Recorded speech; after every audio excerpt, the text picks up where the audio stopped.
That was awesome. That was awesome. That's right. You heard it from the GOAT. It was an awesome day.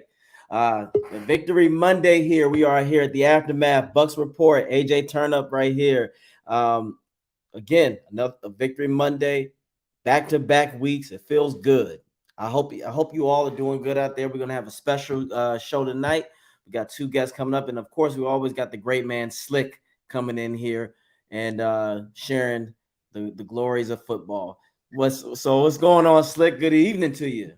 Well, yeah, it's a good morning over here, but yeah, absolutely. Good evening. It's a good Victory Monday. Had a little bit of content myself, so going into the bye week, and it's that lovely stiff arm that you get from Rochelle White. And then, of course, I did a little video of my daughter dancing because she was quite excited, and it was nice because this was it being one of those games that was quite early. My daughter actually got to watch the entirety of the game. Usually, she goes to bed. She's only a little kid, so she's about 7 years old. So she's not these games go on about 6 o'clock in the evening, probably finish around about 8, 9-ish, something closer to there. She should be in bed because she's at school in the morning. But so this was nice. We got to sit together and watch the game, the whole family. My son wasn't that interested. He just wanted to shout Bucks at the TV now and again and then come back and carry on playing with dinosaurs. But he's full. Nothing wrong with that. Yeah, no, it was 9:30 a.m. over here. So I started my little beverage a little earlier. And you'd be amazed how it can throw you off because then we got ready into the other games. For whatever reason, the Bucs set the tone for a hell of a Sunday. The Bills and Vikings game was crazy. The Packers and Cowboys game was crazy. I'm telling you, I guess this is what makes the Bucs so good. We just influenced the rest of the day. That was a crazy day. And absolutely. It makes it easy. It makes it easy for me personally if the Bucs stink it up, I can't watch the rest of football because then when I see another team do things right, I'll get mad all over again. So for me, I'm like, you know what? It was so good to watch other teams. I'm like, well, we got the win. And then it's even better seeing the divisional rivals crumble is always nice. So this week's a big one for us because we've got 3 divisional rivals that are playing. And they all have and none of them are playing each other, which means it's possible that none of them come out of a win. That's what I'm hoping for anyway. I don't think they will. The Saints are finished. They're just in turmoil. They don't even believe in their own quarterbacks. And surprisingly, that defense is not as tough as it used to be. I honestly think they've just been blown out. Oh, we got our guest. Yeah, we got a couple of guests and we're ready to rock and roll. So our first guest we're bringing in is Zachary Blaine from the RBLR Bucs podcast, and I will also be bringing in his co-host in just a moment. Welcome to the show, Zachary. How are you doing tonight? You're on mute. Mute, buddy. Not used to this whole live thing. No problem. I said, no, I'm doing awesome. How are you guys doing today? Pretty good. I mean, it's Victory Monday. Well, it's Victory Tuesday for me now, so but it's all good. Hey, it was a great win. It felt amazing. It did. It was a little bit more than what it wasn't the cherry on top that we wanted, in my opinion, and we'll get to that. But it was still a big stride for this Buccaneers football team. And we're going to now bring in your co-host, I believe. Yeah. The guy who runs the show as well. Carter Bradley coming in. We'll add Carter in. Hey, what's up, fellas? How y'all doing? Corner. Shit, man. I don't know how I feel about y'all introducing Zach first. I mean, good Lord, I mean, it was first come, first served. Right. I mean, y'all just be letting anyone on if y'all letting Zach on here. And you're not wrong. You're not wrong. And fired. I'm done. Steve, we don't need you for the aftermath show anymore. Okay, that's me done. So let's go around the room. Give me your biggest positive, and we're taking away the Bucs win out of that because that's obvious. What was your biggest positive and what was your biggest negative? Let's go around the clock. So we'll go clockwise. So we'll start with you, Zachary. I think the biggest positive was getting to see Rashard White kind of be that lead back. Our producer over at RBLR Sports has been a huge believer in him. And it's to see him come out and be able to be that workhorse, it was nice to see. And honestly, I don't really have a negative aside from we still only have one first quarter touchdown all season. That's kind of disappointing. Mm-hmm. Okay, Carter, anything you got? Yeah, I'm shifting from one Mr. White to another. You know, Walter White from Breaking Bad, kind of a. But, Wasn't it one of the games as well? Yeah, I'm gonna say Devin White. I mean, that man looked like he just had a sparkling underneath him. I mean, he had the sack, forced fumble. He had another sack. He had 2 sacks. I mean, he had a ridiculous game. I don't know if it was the Wiener Schnitzel in Germany. I don't know if it was Warren Sapp calling him out on Twitter.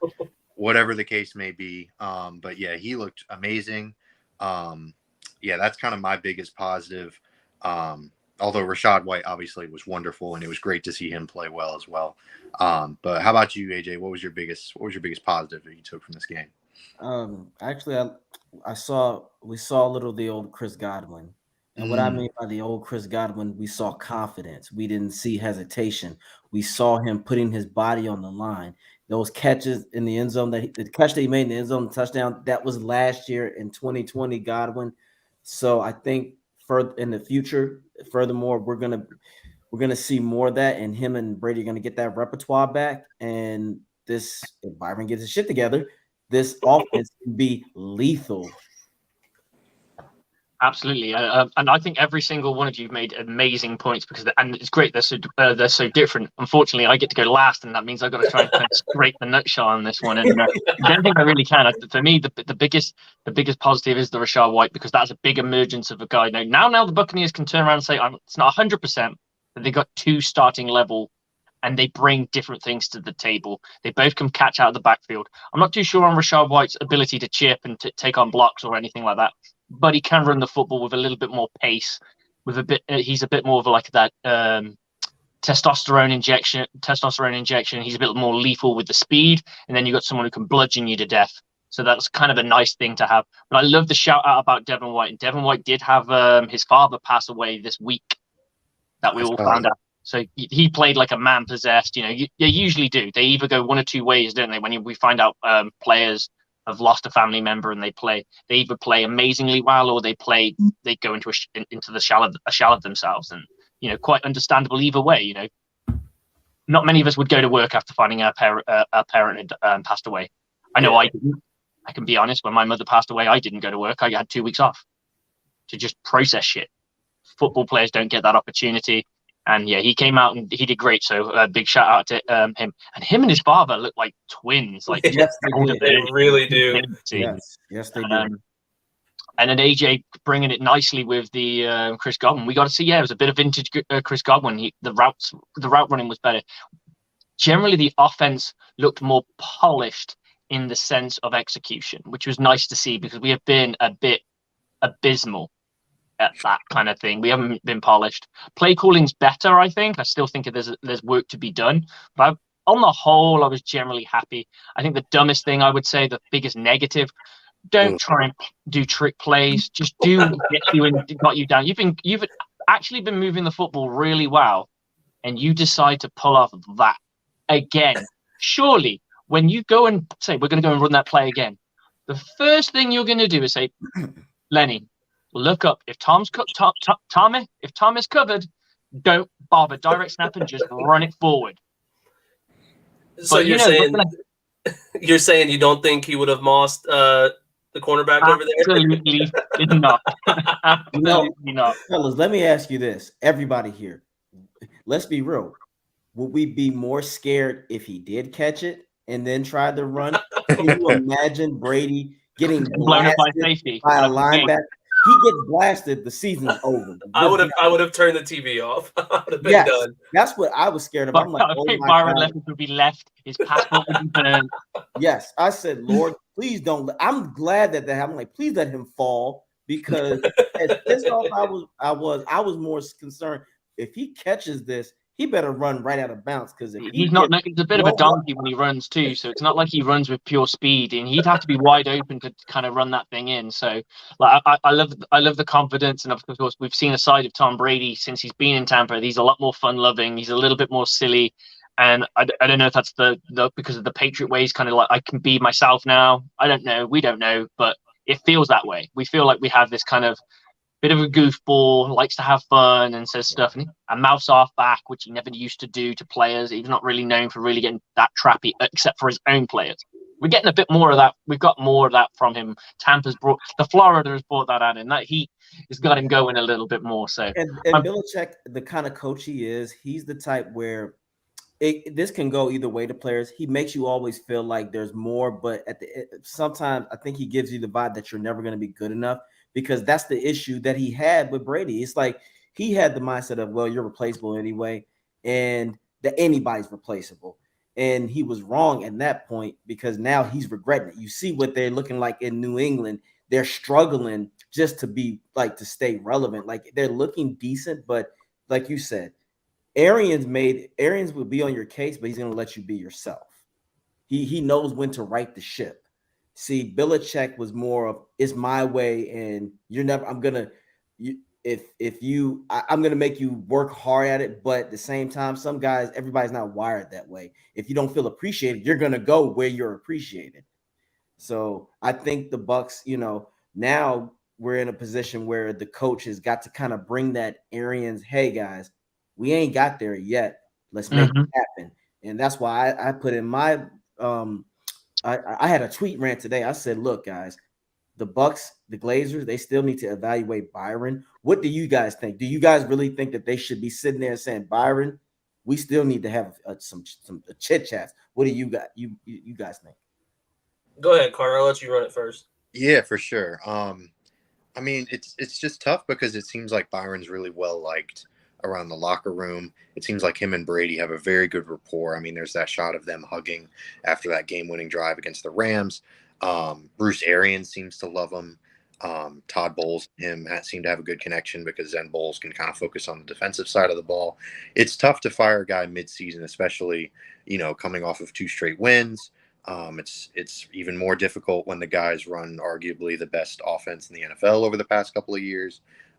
But yeah, I mean, the play calling has definitely been questionable. I mean, that Leonard Fournette trick play definitely did not help. But yeah, other than that, I thought it was a decent enough play calling game. So yeah, I don't know. I'm going to go with something on this, and just to indulge on that play. Surely, of all things, I mean, I'm just thinking out of my head, it's a trick play, which means it could work and it could not work. There are certain things that would make that. The reason they went to that play is because he was uncovered the first time they ran it, correct? That's a fair assessment, right? Yeah, 100%. When you see uncovered, just call a fucking timeout. No one's going to give a shit. You call the timeout before Lenny gets the ball, because let's face it, what's the one position that everyone wants to play when they first go to football practice? Right. Quarterback. For sure. Right? There'll be a couple who have different mindsets, and that's probably because they want to kill things or run through things. And those people have problems, and that's absolutely fine, and I'm okay with that because you're usually load up on defense with those kind of people. But he had a moment where he could play quarterback, and I don't believe for a split second that even if he saw Tom Brady wasn't open, that he wanted to snap that ball and just have it go. But unfortunately, it was one of those where he really should have just looked up and went, oh yeah, Tom's covered, timeout, and we just move on and we end up scoring. Because if you look at that game flattered from a scoreline, with the two, I'd say the biggest negative right now is the fact that they scored 13 points in the fourth quarter. But at least we got something in the fourth quarter, because previously when we had that game against Atlanta, we didn't. Yeah. We just let them kind of breathe into the game. In this one, at least we tried to push the breathing room away, and then we go and get the drive where we just kill the drive out. That could have been a scoring drive if we really wanted it to be, because it looked like they couldn't stop us. And if you talk about those two drives, and you talk at the potential points that are on offer, the least field goals, so now you're talking a 27 to 16 game, and if they turn into touchdowns, you're talking into the 30s mark now, where it is an absolute wash. So yeah, for me, I was just like, why are you going down to gimmicky shit and not going down and just doing what got you there? Because the run game was solid. There were a couple of blow-ups. It just seemed more creative from Byron. I have to say, I'd like to see more of it. Mm-hmm.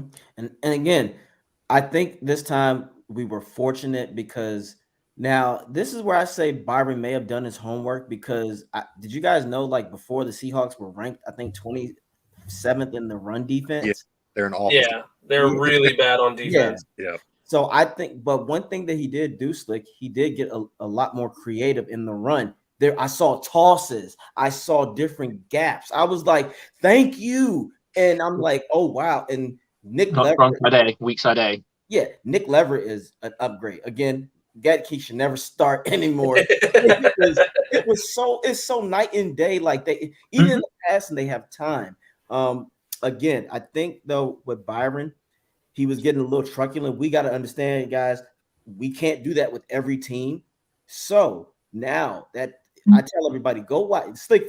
I told Slick yesterday, I said, look, when that little crossing under route Julio did, I said, I've been calling this all year. If You've been begging for do it. stuff like that, You've been begging for that. We've been begging for it. And if you think about it, that opened it up for the Seahawks defense was never the same after that. Slick always says it best, guys. When a defense can just stand there and not hesitate, they got you. The Seahawks was on the ropes all the entire game. They didn't know what to do. Now the running did help, but we got to explore more of those under crossing routes. Because Julio, man, he turned back the hands of time. Yeah, he looked like old school Julio on that. I mean, a couple of plays. I think he had 3 catches for like 53 yards or something. Yeah, and to see him get out and run, he looked like young Julio. Like he could outrun people. I was like, this is what I expected when we signed him. And then we go into him being out for 6 weeks straight and whatever it was. I was just like, okay, this is. It felt like it was going to be a sad story with Julio. Like this is what we're going to get, but Sunday's game gave me a little bit of hope and like a little bit of shine on the future with Julio this season. Absolutely. Yeah. And you're 100% right. It was 53 for 3 receptions. He did have 5 targets. He dropped 2 or they were uncatchable, depending on how you want to look at it. You'd have to look at the tape and obviously the 1 touchdown. So yeah, it was a vintage day for him. And when you have 3 lethal wideouts, that's hard to stop. And then they started bringing in the K Darton. He's starting to really kind of shine a little bit more. You've got to start using those underprivileged guys because they're the guys that fly out under the radar. And I always use the analogy of when you play paid fantasy football, the best way to win is by buying the cheapest players that are going to give you the most production, correct? Which means occasionally you're going to have to find a guy that is worthless in the money, but may turn up big in this game. And that's when you have someone like a Scotty Miller, those kind of guys who will gain you the yards that no one's paying attention to because why should they? Yeah. And I'd say the route running, I'm really pleased with the route running from Scotty Miller this year has got better. Okay. And for coaches out here and Slick, you know what I've realized? I honestly, when it comes to Scotty's hand catching, they try to teach you one-on-one football, catch the ball with your hands, not necessarily your chest. Mm-hmm. I think Scotty has a big problem with that. That's why he is jumping, because if you look at it, there was no excuse for him to jump. But I think he was so nervous about dropping it, and he jumps and tries to catch the ball with his arms and his chest, and that's why it always looks like it bounces. He has got to stop doing that because, again, like you said, the route running is there. The crossing routes will be there. I guarantee you, if we get that going, if Byron damn near called an average game to this Sunday, I will give him those props. He called damn near an average game. You call it if Byron can call an average game, the Bucs, nobody in the NFC is beating the Bucs. I said it, hot take, because Andrew Orlowski is tripping. All these guys are sitting there going, well, these, they're not ready yet. I'm like, are you serious right now? Y'all thought the Seahawks was gonna walk up and down on the Bucs, and I'll give Todd Bowles this. He knows how to prep for defense for offenses. He made Geno look pedestrian. And Geno, there was a play that told me that we were gonna win. It was 3rd and inches, and Geno could have ran, and he didn't. That showed me his decision is inconsistent. What do you got? You're probably thinking about being hit. Right, exactly. You said Devin White walloped him a couple of times. I am no part of that guy taking my soul on this football field in Munich. I'm not having it. I'll just try and throw it away or live another down or whatever. We'll see what happens. But I think, the biggest thing from a defensive standpoint is that they did kind of allow the touchdowns. However, the best part about that was the fact that we kept still fighting. We still tried to score. We still looked like we're still wanting to score in that last drive to kind of cap it off. So that's it from me. I think I'm really pleased with. I'm happier with the offense, but I want to see more of what we saw. This can't be just one game, because it could just be one game. It could just be we just dialed it up right on the day. We need to see this on a more consistent basis. The blocking looks better. The run game looks way more creative. We're hitting different holes. We're going through different gaps. There's different blocks. There's pullers. That's what we need to see. You want to see just a bit, because your run game at the moment, I watched them when we played last week. We may have won. I could call the run pass before it even happened, because they had obvious passing formations and obvious running formations.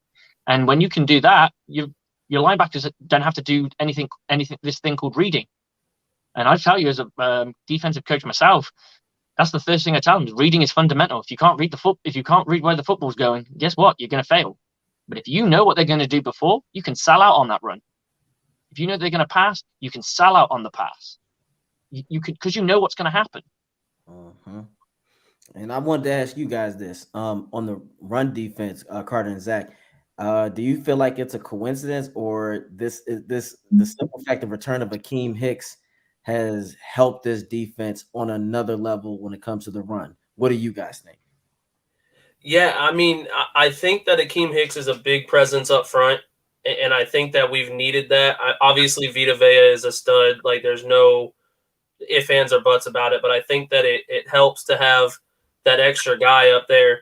And, Tampa's defenses have always been known as a better run defense than pass defense. So to see them come back and put up a good defense like that against the run felt like vintage. Well, let me not say vintage, but like the past few years, Bucs football. Uh-huh. Yeah, for sure. Kind of bouncing off of what Zach was saying, Akeem Hicks is definitely a huge factor. But I also, it would be remiss if I did not mention the Seahawks offensive line or lack thereof. But then again, Kenneth Walker is arguably going to win Offensive Rookie of the Year. I mean, he's this huge candidate, and the Bucs essentially turned him into a scat back. So, I mean, there's something to be said for that. I certainly don't want to take too much credit away from the Bucs defensively. They clearly had a solid game plan, and I'm sure Akeem Hicks being there, he's a great veteran presence when he's healthy. I said before the season, Akeem Hicks, only problem with him is just his health. I mean, he's a tremendous interior defensive lineman, but good Lord, he gets hurt a lot. Yes, I agree. It's tough. It's tough because he's a big dude. So, I mean, he puts a lot of wear and tear on his body, and he's been around for a while. Yeah. But he definitely is a step down from Ndamukong's durability-wise. But, Saw definitely had his weaknesses, and I think Hicks is a little bit a step up when he's healthy. But, Hicks being there, definitely a huge help. I was excited to see the run defense kind of return to its form. I don't know about y'all, but I was definitely happy to see that for sure. We punked the Seahawks in the line of scrimmage on both sides.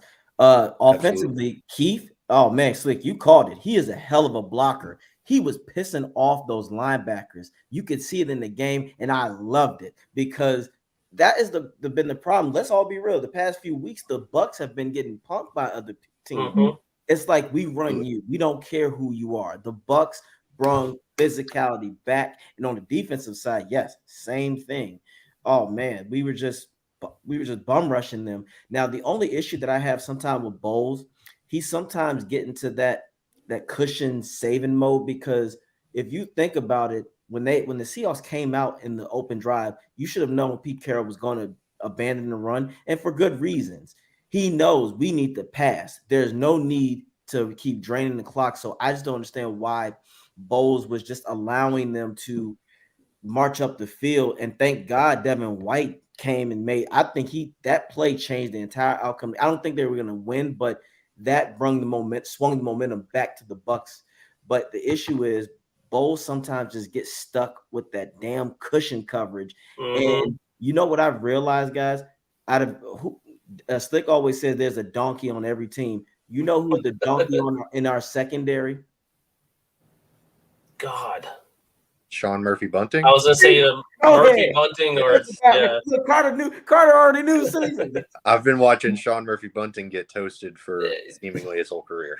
I mean, and then at the trade deadline, he was one of the guys that I think I was on one of the episodes with Carter where I was like, he should be one of the ones to go. He's not filling the role that they need him to play, especially not with Winfield Jr. being able to play a slot corner. For sure.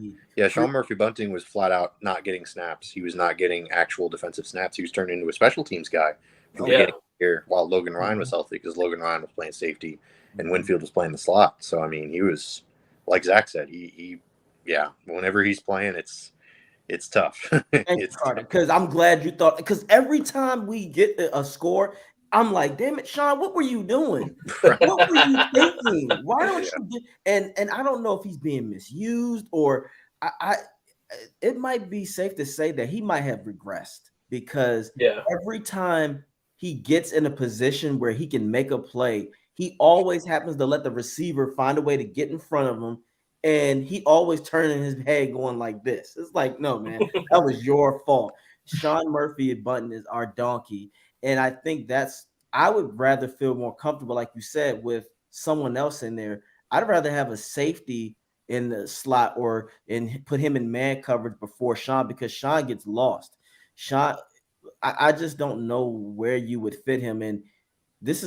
Now I realize why Dean is starting, because, guys, let's just be real. Dean is having a Pro Bowl caliber year. Yeah, they've had that struggle between it was since they both, because they drafted the same group, the year group. I'm pretty sure they were the same, if not the same draft class. They were like 1 year after the other. Yeah, because they both were young guys. Both their contracts are up now. Murphy Bunting was drafted first out of the two. Yes, it was Sean Murphy and Carlton Davis in the same class, I think. Yeah. And I don't remember us re-signing Murphy Bunting, though. That's the only thing. We've re-signed Carlton Davis. Yeah. Oh, well, Carlton Davis ain't going nowhere, because, first of all, he's a physical guy and he can tackle. But, yeah, I honestly think after this year, Sean is gone, and we're going to draft another corner. And Carter, that was nice. See, look, Carter knew. That's why, look, it wasn't even no-brainer. He's like, yes. I'd like to add because I've been watching both these guys, because it's been a power struggle between Jamal Dean and Murphy Bunting for that starting spot. It's been that way since they've been in, and it's always been Sean Murphy Bunting to start the year, and it's slowly fizzled into Jamal Dean doing it. This year is pretty much the whole Jamal Dean show. Now, the one thing I've always noticed, it's not just getting toasted. There's a reason he gets toasted. He glares and fixes his eyes on quarterbacks in man coverage. Yes. You can't do that in man coverage. Your guy is your responsibility in man coverage. You only flip your eyes to the quarterback when you know the ball is being thrown, or you know you can make a play on the ball. So, for example, if you're running a deep, I always have a thing where it's pretty standard. It's called in phase. That means you're shoulder to shoulder with the person. Now you know you can look back. Now you know you've got that. The back of your hand is rested on their hip. So if they move, you can feel them move, and you can just look back, and then you can play. If you're what's called beat coverage, which is what I've tried to explain to people, where people, you should just turn around. I'm like, no, you can't turn around. He'll break his neck. He's not a fucking owl. When they're a stride in front of you, so your arm's a little bit further ahead. Now you're playing the hands. You don't even look behind you. Just watch the hands. And as soon as you see that ball appear, you just swat a hand away. And that's how that's textbook how you're supposed to play those. Jamal Dean he's more disciplined with his eyes. He tends to look at his guy, and in the last second then flip his eyes. It's taken him a little bit long. It's taken him a bit of time to do this. First season, he was just like they were literally carbon copies of each other at one point. Yeah. And over the years, his eyes have become more disciplined, and he's always had better speed than Murphy Bunting. Yeah, that guy ran a really good 40, if I remember correctly. He was I think he was the second fastest DB in his class. No, he was the first. He was the fastest DB in his class. The fastest DB, right? His issue was that his hands were suspect, and we've seen Dean does have some suspect hands. That was his issue. It was Dean and Murphy Bunting in the same draft class, 2019. But you know who they're going to pick next year, don't you? Who they're keeping? It ain't Sean. Without a doubt. Yeah, Murphy Bunting's gone next year. I'd be shocked if he came back. Sean Murphy Burning. That's what we call him. Sean Murphy Burning. Because I like that. He just gets. It's embarrassing. There are plays where I'm like you said, Slick, and I do think sometimes he lets the receivers manhandle him. He is one of those guys. I don't want him jamming, because if he's a type where he'll put his hands out and the receiver just give him a little nice little Cooper Cup move and he's done.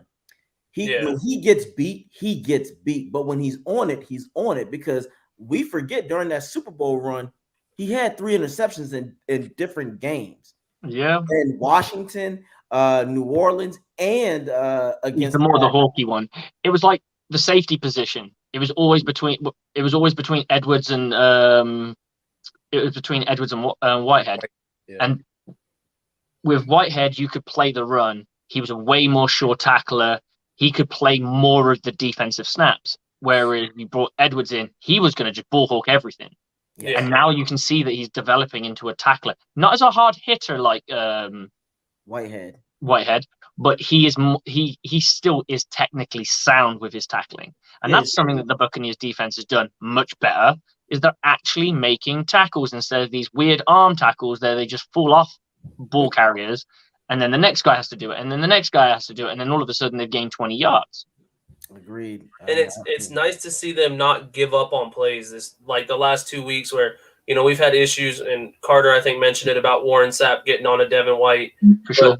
We've seen a lot of guys kind of take plays off and not completely run to coverage, and it feels nice to see that and be able to look back into maybe this is a thing moving forward. Like it's not just a one-off because it's been 2 weeks in a row now.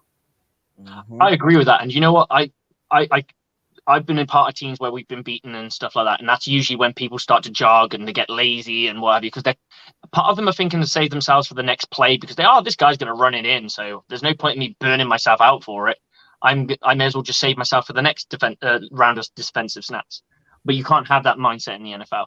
And I always remember my biggest thing I always do when players do this is they come off the field and went, how the fuck did a 300-pound lineman outrun you?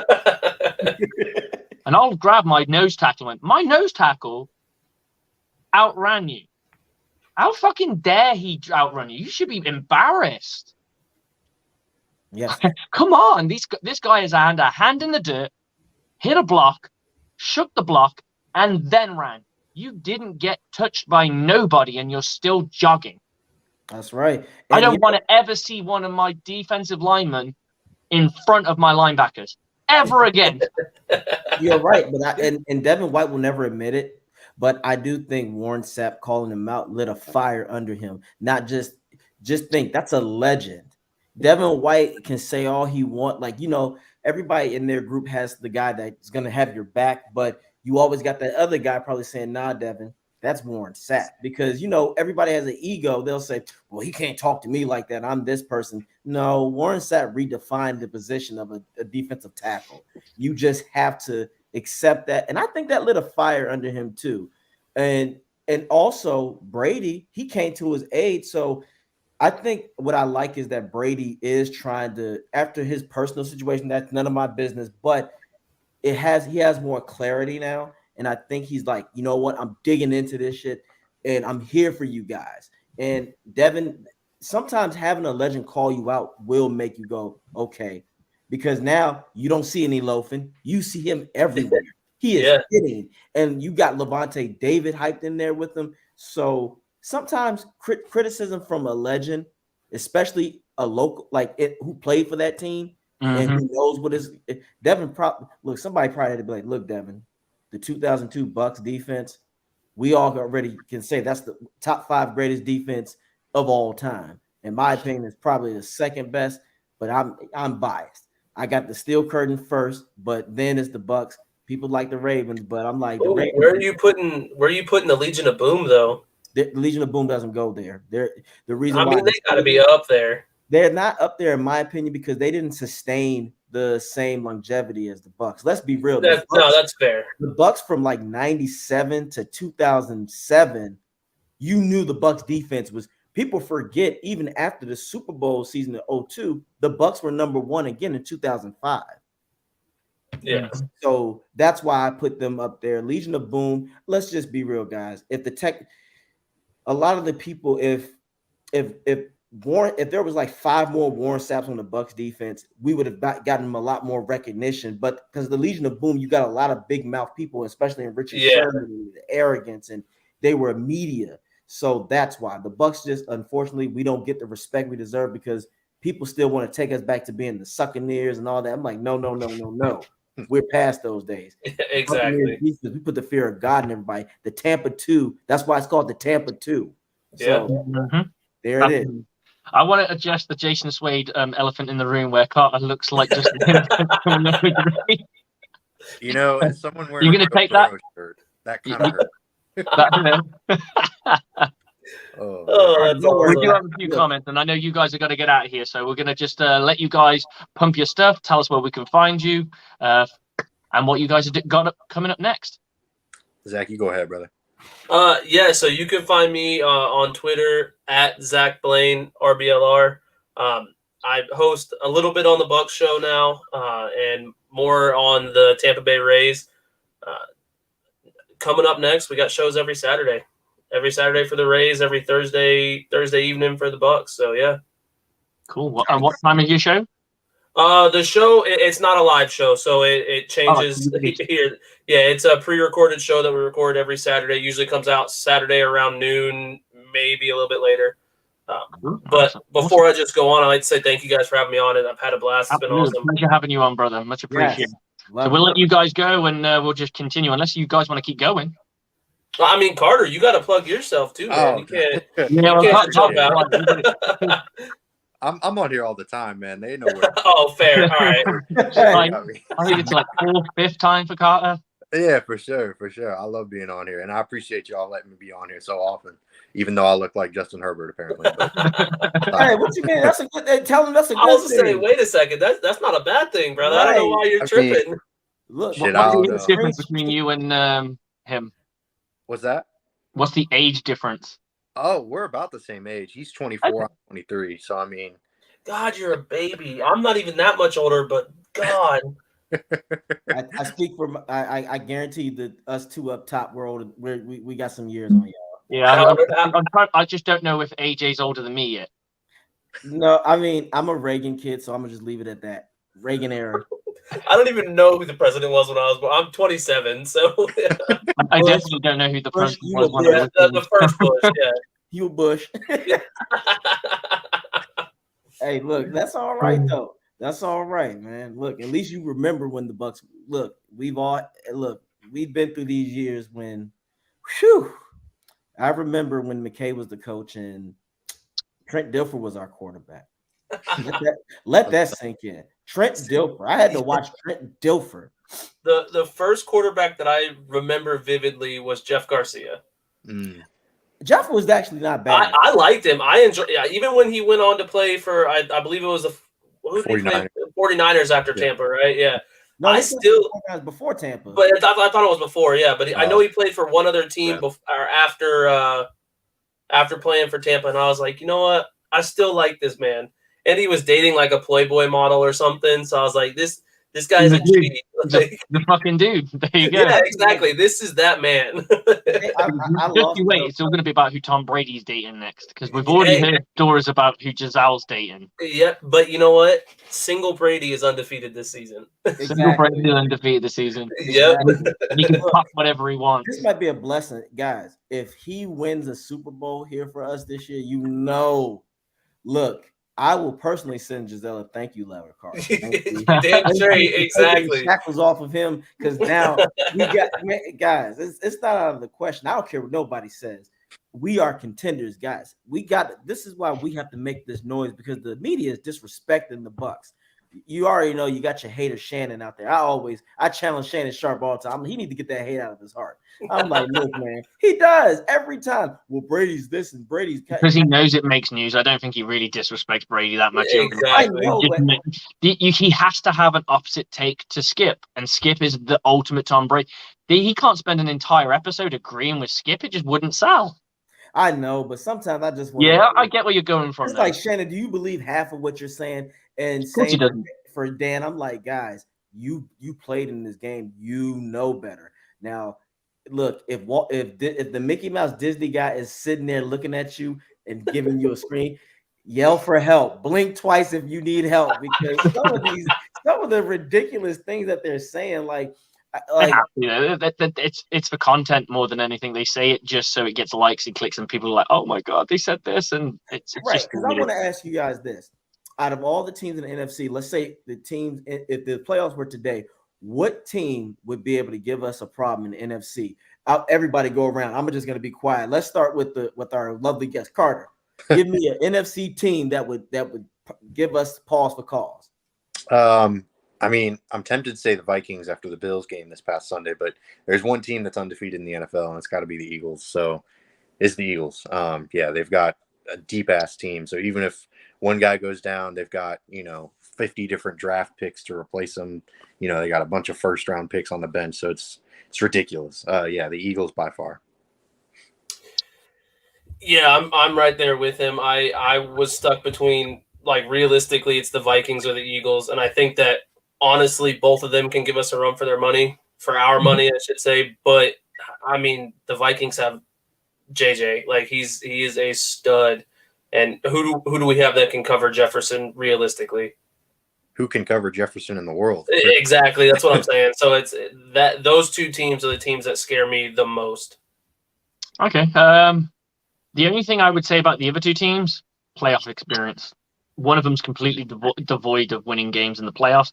We know that doesn't really mean a big thing because we became a team that hadn't even been to the playoff in like almost a decade, and then some, and then we go and win a Super Bowl. But that was because we got a whole new coaching system that started to really ingrain. We were never what's the best word? We were never down on talent.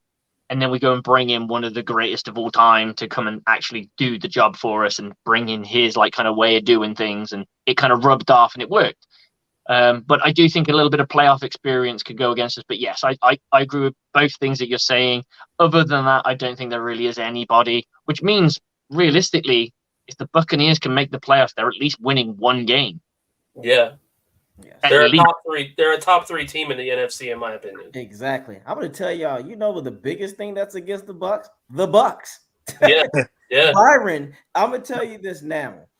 Byron has got to learn because I was watching a couple of interviews, and maybe Carter, you can help me on this. I think that Bowles said something about he doesn't want the Buccaneers offense to be what it was last year because apparently, in his opinion, it made the defense tired.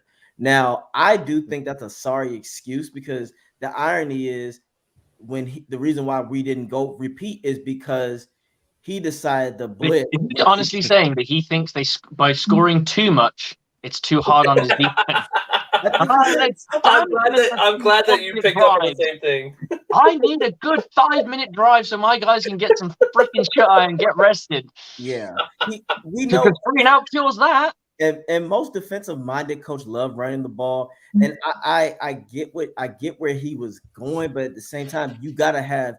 If I say this, if Jensen was back, and if we had more of a solid line, maybe because I do think we have the backs to do it. But no, the Bucs. Byron has got to learn how to put teams away. Like you said, we have to learn how to keep our foot on the gas. So when even if it's 14-0 in the third quarter and it's about to be the end of the third quarter, you need to score 21 points. You need to continue to score to beat teams. The Vikings, I get it. They're a good team. However, I like Justin Jefferson, but the way to slow him down is mix it up. I would put Dean on him to keep him up with speed. I would put Carlton Davis on him sometimes to jam him out to tire him. But we already know every NFC team has no quarterback that can match Brady.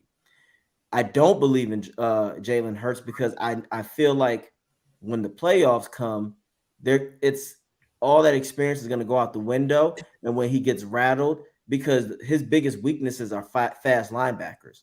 Yeah. Because his biggest thing is he likes to try to run and improvise. But with a guy like Devin in your face, I know they got Brown. I don't believe in him just yet. A.J. Brown to me is just a more developed DJ Metcalf, but we have the team to beat them. We already beat the Cowboys. The Cowboys will beat themselves too because Dak is not that guy. No, Cooper Rush is that guy. Yeah.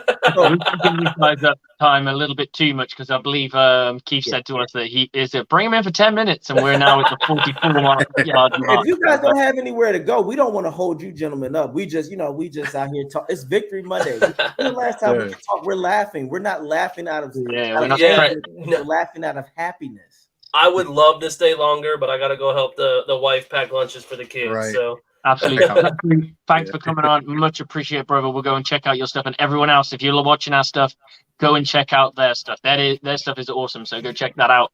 They do that. That comes out Saturday, noonish. Yes, Thursday and Saturday are the shows. I'm sure Books Report link it out as well too. Perfect. For sure. All right, guys. Thank you for coming on. Zachary, much appreciated. Thank you, guys. Yes, sir. Take care. Now that we're free, and Carter's gone too. So yeah, this is pretty much wrapped up. We're not too far off. Hey, any final thoughts of what you think going into this bye week the Buccaneers need to do? Now we know that they've got till next Monday off, so we know that it's not going to be. But is there anything you see? You know what? You got the GM's hat on, and you're going, let's do that. I mean, Byron's not going anywhere, so I'm not going to keep beating that dead horse. So I want to work with Byron, and let's figure out what else we can do now. Now that I hope Byron goes, okay, now I see that if I do things a little different and not be predictable. So the main thing is the defense is going to be fine. So if anything, I'm putting more pressure on the offense to do their part, help this defense out. So if they do that, the accountability needs to be on both sides, but offense, really, Brady and them got to be like, guys, what can we do to be consistent? Because again, if the Bucs just play average offense football, they're beating teams. I don't see Cleveland. I feel like Cleveland Deshaun Watson's not back yet. Nope. So, I'm not sure if he's back when we play him either. No, he doesn't come back till December. So if I'm the Bucs, take full advantage. This is a team that we should beat on. I know they got Myles Garrett, but this is where short passes, get it going. I don't see Cleveland as a threat. The team that concerns me going on, the two teams is maybe the Bengals and the 49ers. But even those two, they're suspect because 49ers can't stay healthy. And the Bengals offense is suspect. So yeah, basically offense needs to they need to adjust. Well, I mean, realistically, let's be brutally honest here. If we beat the Saints, the Falcons, and Carolina, we're already in. Oh, absolutely. Already in. It's done. So Buccaneers only need to win three more games, which is insane to think that they can, right. They can win the division 8 and 9, which is insane. But we're not going to go there because, I agree with the Browns. If the run stopping stays the same, there is no reason the Buccaneers can't win that game. New Orleans, they're a dumpster fire right now. There's no, but you got to remember they've had our number in the past. So I'm not going to say we will, but there's a bit more belief with this team. And they always said, and this is an interesting thought here. New Orleans said they built their team to beat the Bucs, like Bruce Arians Bucs, not this Byron Leftwich Bucs, which is kind of insane, really, if you think about it. But it is what it is. If the Buccaneers can do what they can do again, I don't see no reason this Buccaneers can win. 49ers are a physical beast of a team. They're not very good, but I can't really say they're great. They're better than us. On wins and losses, they're about the same as us. When it comes to talent, they have something, but they don't have a quarterback to really lead them. They lean on a defense and they lean on a power running game. Cincinnati have the quarterback. They have the weapons. That's a question mark game for me. Arizona, it depends on which Arizona turns up because they can be really good or they can be really poor. Carolina, they beat us once. I hope to God we figured out what they did to us and make sure we stop it because that was that was probably the most embarrassing game we've watched in a long time as Bucs fans. Agreed. And then Atlanta, we know how to beat them. I don't see why not.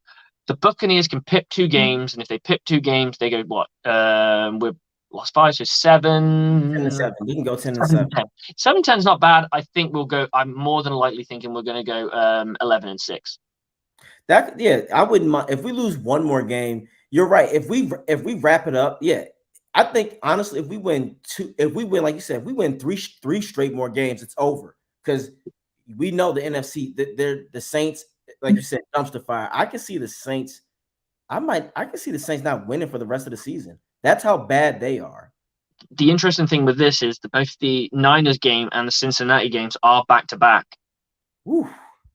So it is entirely possible you could go double losses. Right. And then you got to travel to Arizona. That's a tough tool. But if you win one of those games, I think Yeah, well, you got to win the Cincinnati's at home, so you've got a chance. You've got a chance against the San Fran at their place. You don't come away with it. You've got to bring your A freaking game because that's your last 4 weeks. And I always say you got to get hot in the last 4 weeks. I agree. And the last 4 weeks, Arizona, Cincinnati. Once you get past that Cincinnati barrier, it's Arizona, Carolina, and Atlanta to finish. Let's go into it and just get it because I don't see why not. I just want to see a bit more. I want to see a bit more passing. And I'm don't get me wrong, happy with the run game. This was the first time I could say, okay, yeah, I wish they weren't running the football because I was just worried that we're going to end up running into a brick wall eventually. It just never happened. We just kept on going. And I think the best thing that happened was the fact that Rachaad White was running the football because I don't think they prepared for Rachaad White. They prepared for Leonard Fournette. And Leonard Fournette was okay. He wasn't He wasn't great, but he was okay. When Rachaad White get in, they looked lost. It was almost like they did not have the speed. If they were hitting their run fits, they were just too slow getting there, and he was just gone. They underestimated his vision too. Look at that. If you look at it, they did not expect him to hit the holes and cut out. That's how the last play, that's how he was able to get out there. Because did you see how he bounced out and ran? Yeah. To me, and I know this is crazy, but Leonard to me is literally Ezekiel Elliott and Rachaad White is Tony Pollard.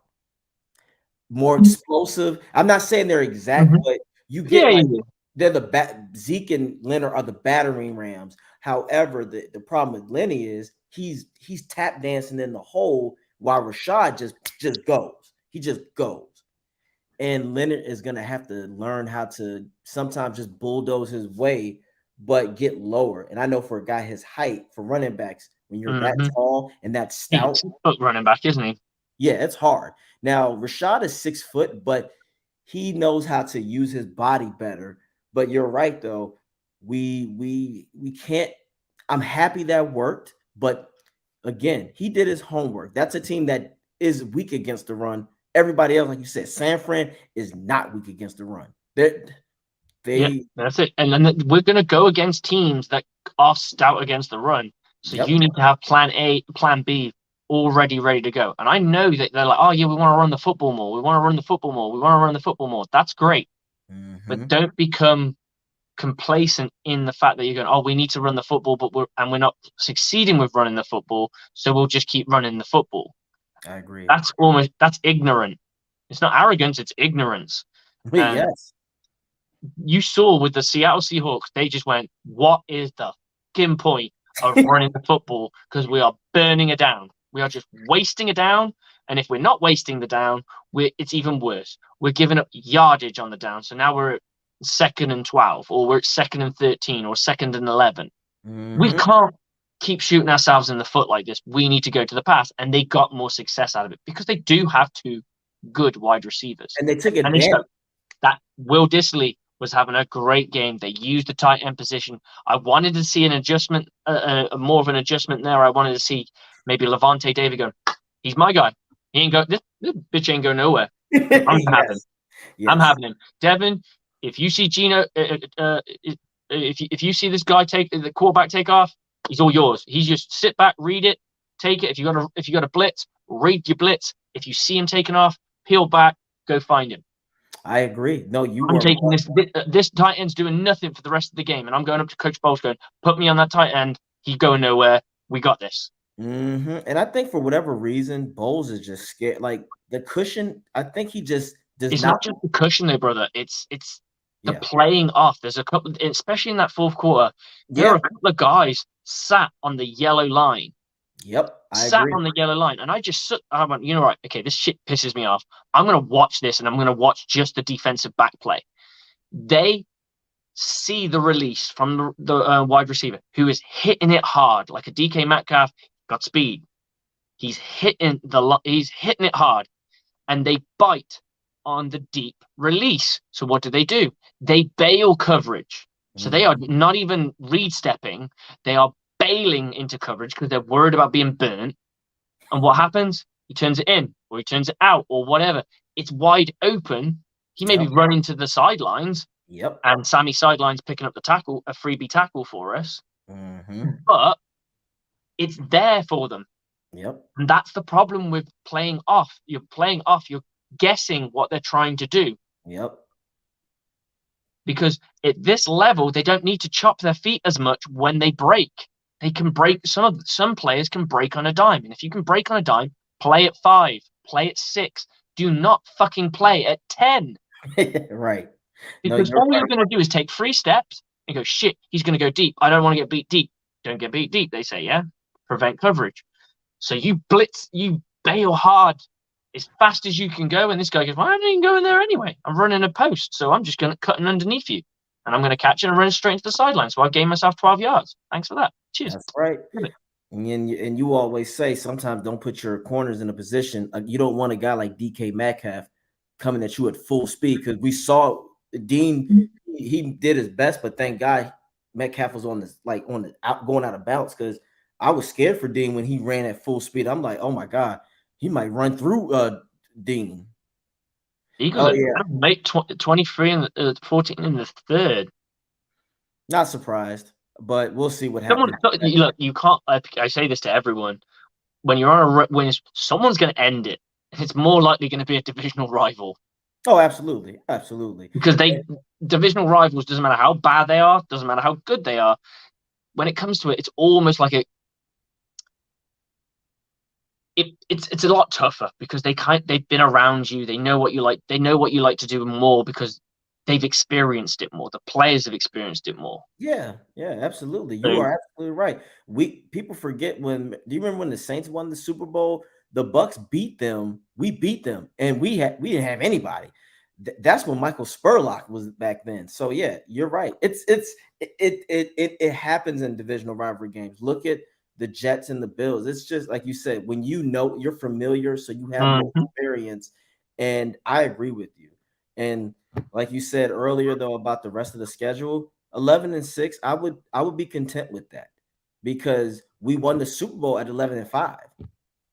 Exactly. I mean, you don't. It's not like you're gonna go into the. It's not like you're going into the playoffs as the 5th. You're probably going as maybe the 4th or the 3rd. Now, you want to be the 3rd because you're more likely going to go up against somebody who's a little bit weak. You're going to have a home playoff game, aren't you? So the 1st has got the bye. 2nd is going to play against 6th. 3rd is going to play against 4. I've lost myself now. No, so 2nd's going to play against 5th. The 3rd can play against 4th. So you're going to go against the last divisional winner, so to speak, and you've got to make sure it's not you. Right. And then I feel like right now, more than likely, I feel like we're going to play some from the NFC East first round. No, I think we're going to play. I think we're going to get the Seahawks again. You think so? Mm-hmm. Oh, I'm going to say the Seahawks exactly. It's NFC West. Okay, so no one's winning that division right now. You're right. They're all quite tight. Right, and this will be the first time. I don't think the Packers are going to make it. It's not because that they're beautiful. I just think the record-wise, it's too late. You have too many other NFC teams. The NFC East is ruining it for everybody, because let's be real. If the Giants and if they keep winning and the Eagles keep winning and the Cowboys get that streak back, NFC West, it's just too much. I think the Packers will miss out, and we'll be good for that. But overall, let's talk about our division before we finish this thing off, because we're about the hour mark. So Philadelphia look like they're probably going to lose. They got the Giants, who are behind them by a game.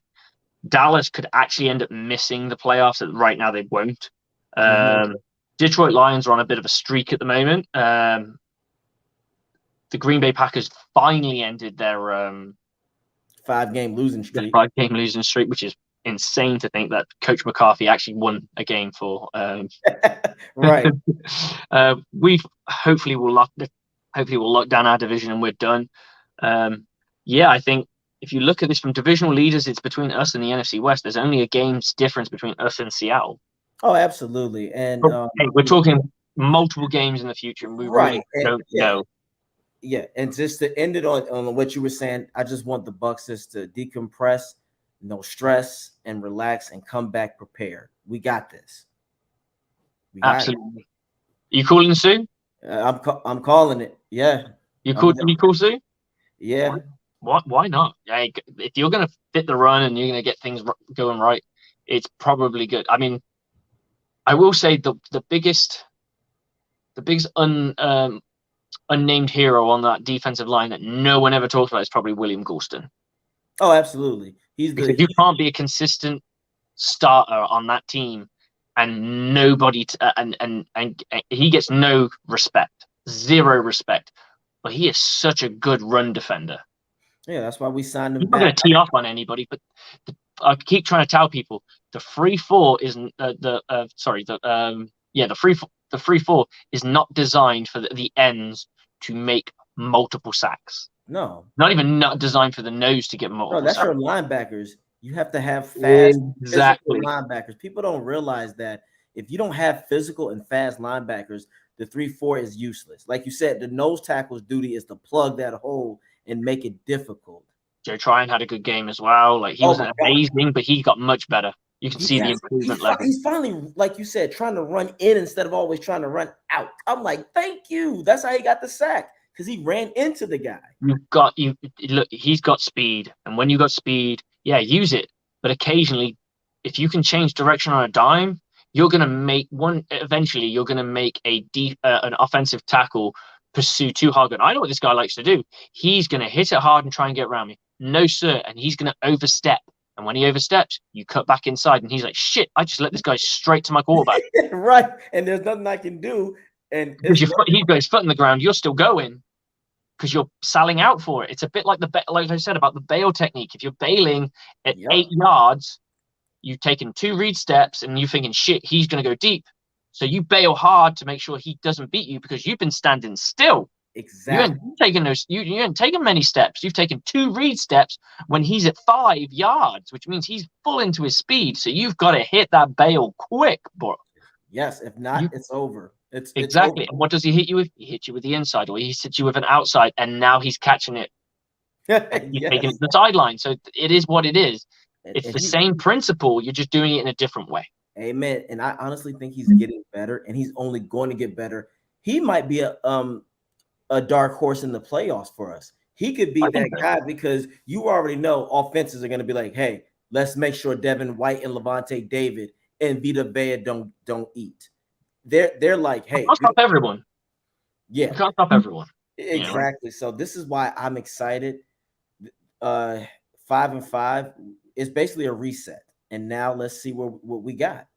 I can't believe that it does feel very old in vein of the old Bucs, where we're actually excited that we're 5-5. I know deep down we're kind of pissed that we've let 5 games go, especially the Carolina game. Like I can live with losing to it and the Pittsburgh game. Those are games that we really shouldn't have given up.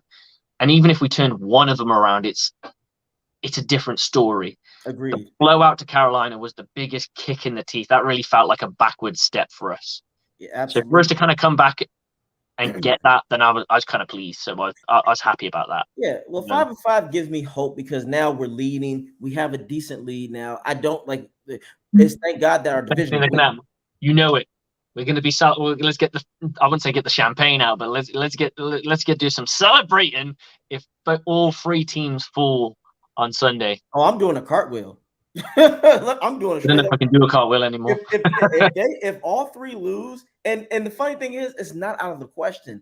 Nobody else in this our division, they in a way, it's like, what do you have to play for? I mean, you're playing for your jobs most likely, but you don't. Mm-hmm. They're not going anywhere. So if anything, the owners might say, "Hell, man, like, tank mode." Yeah, just let's get some better picks, guys, because we're not going anywhere. So I agree. It's not. I say I'm giving it 70% that all 3 teams will lose. 70%. I'm hoping so. Because then it's with a week without Buccaneers football. That'll be a nice one to have. That's a Thanksgiving treat too. Absolutely.